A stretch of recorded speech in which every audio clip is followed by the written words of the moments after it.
My name is Chris Wagoner. I'm a commander with the Santa Fe College Police Department. It's a college in the city of Gainesville. We are a feeder college for the University of Florida.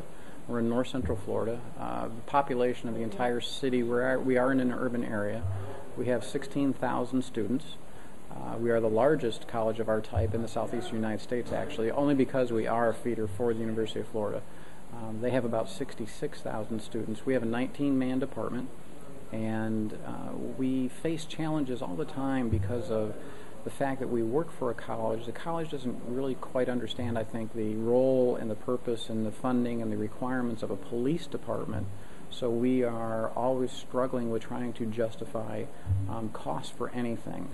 Firearms, we had to ask for years to get money for firearms. We have everything in a college pace is very slow, unlike some agencies where they have a commission that they can talk to, or they have the city manager or someone like that they only have to convince one person. We have to convince the administration of an entire college as to the justification for our equipment and other things. So it's very hard at times, but I have been able to, over time, find sources for different areas of funding and specialty areas, especially for myself, in the areas of, say, computer crime, some of the technology issues. Being at a college, they are very technologically savvy, but they can't transfer the technological knowledge to law enforcement use. So when we ask for surveillance cameras, per se, for a building that's getting broken into and we're having tens of thousands of dollars of computers stolen, for them, what do we do? How do we install a surveillance camera? It becomes this huge problem when, if they were just simply to come to the police department and say, we need you to install or research or tell us what you need, it would be a very simple matter. But it gets lost in the administration aspect of it. And then listening to some of the other attendees at the conference and some of the issues that they're going through, I can understand where everybody has their own different issues, but they can all be approached in fairly a systematic way of looking for funding sources. Be creative.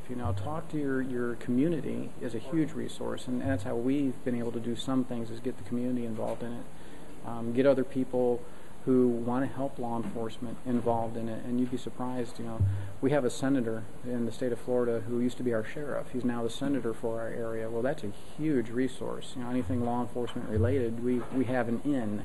So it makes it really nice. And in the state of Florida, we're kind of unique, and I'm listening to some of the other states talk about it.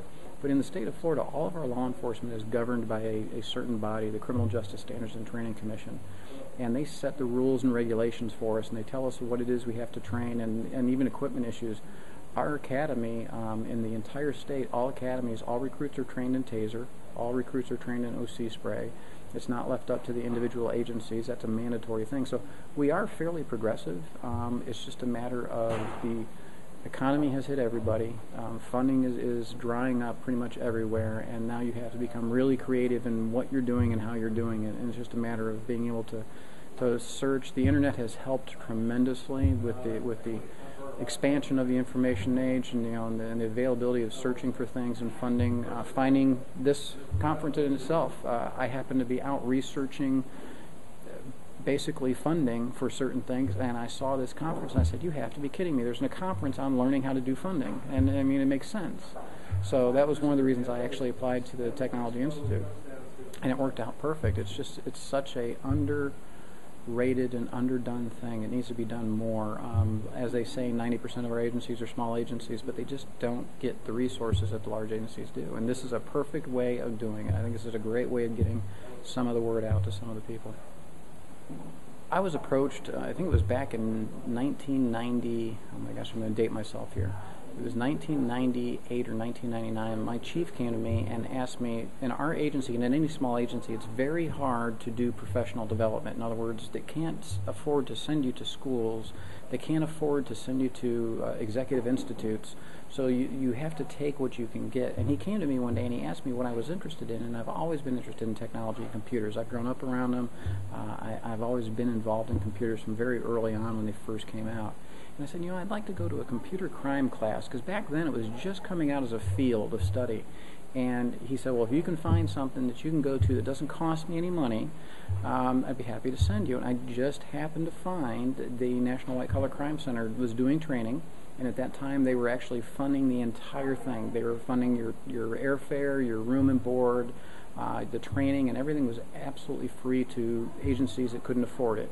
I submitted my request. I actually was put into the course, and that course in and of itself pretty much launched me on my career of doing computer crime investigations and computer training. And it was really kind of an eye-opening experience for me, that if you look hard enough and you search enough and have time to research it, you can find solutions for many things. I mean, at the Academy, we have to do police driving. We can't afford to buy cars to do the police driving, so what do? We partner with our local agencies, and instead of auctioning every car, they give us 2 cars out of the entire fleet of auction cars to use at the Academy, and they don't charge us anything for them. So it's a partnership. You have to build those community partnerships. We build an obstacle course for SWAT teams to practice.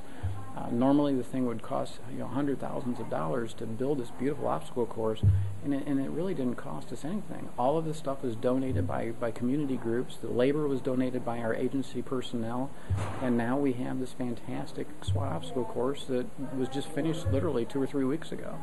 So it's just, you have to be creative. You have to go outside the box, think outside the box a little bit.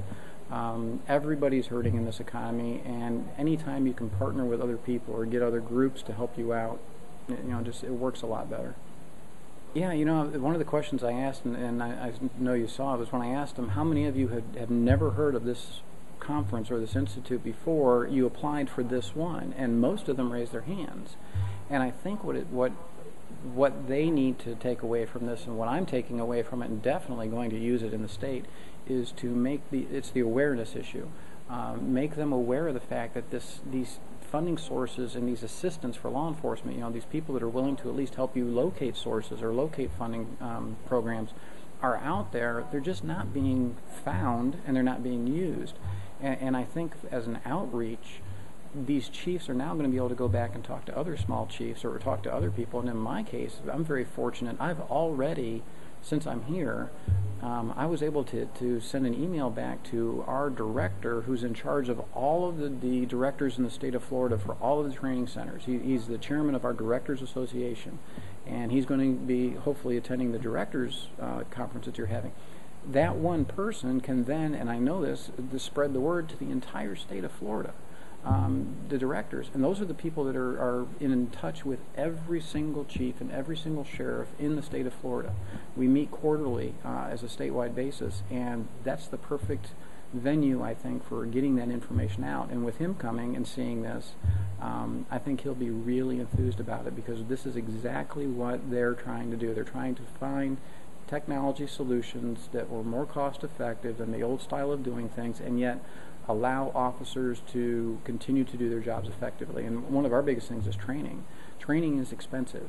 Agencies are cutting back on their training budgets. So now what they're trying to do is go to online training whenever possible, for didactic kinds of things and things that can be taught online. Why not? The infrastructure is there. It's not that difficult anymore. I teach college courses online. It can be done. It's just a matter of finding people that can do it and finding the resources.